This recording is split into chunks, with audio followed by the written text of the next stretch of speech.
মুন্সিগঞ্জের শিমুলিয়া ঘাটে অন্তর্বর্তীকালীন সরকারের ৫ উপদেষ্টার একত্রে বৈঠক অনুষ্ঠিত হয়েছে। রোববার দুপুরে বিআইডব্লিউটি এর সম্মেলন কক্ষে এই বৈঠক অনুষ্ঠিত হয়।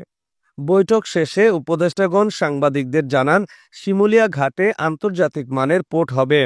এ সময় উপস্থিত ছিলেন স্বরাষ্ট্র ও কৃষি মন্ত্রণালয়ের উপদেষ্টা লেফটেন্যান্ট জেনারেল অবসরপ্রাপ্ত জাহাঙ্গীর আলম চৌধুরী, নৌ পরিবহন এবং শ্রম ও কর্মসংস্থান মন্ত্রণালয়ের উপদেষ্টা ব্রিগেডিয়ার জেনারেল অবসরপ্রাপ্ত ড এম সাখাওয়াত হোসেন, শিল্প এবং গৃহায়ন ও গণপূর্ত মন্ত্রণালয়ের উপদেষ্টা আদিলুর রহমান খান, পরিবেশ, বন ও জলবায়ু পরিবর্তন এবং প্রাণী সম্পদ মন্ত্রণালয়ের উপদেষ্টা সৈয়দ রিজওয়ানা হাসান, বেসামরিক বিমান ও পর্যটন মন্ত্রণালয়ের উপদেষ্টা মোহাম্মদ শেখ বশির উদ্দিন, বাংলাদেশ পুলিশ ডিআইজি ঢাকা রেঞ্জের মোহাম্মদ রেজাউল করিম মল্লিক, বাংলাদেশ নৌবাহিনীর প্রধান অ্যাডমিরাল নাজমুল হাসান, মুন্সিগঞ্জ জেলা পুলিশ সুপার মোহাম্মদ শামসুল আলম সরকার, মুন্সিগঞ্জ জেলা প্রশাসক ফাতেমাতুল জান্নাত, ডিআইজি নৌ পুলিশ মোহাম্মদ মিজানুর রহমান ও লৌহজং উপজেলা নির্বাহী কর্মকর্তা ইউনু নেসার উদ্দিন প্রমুখ।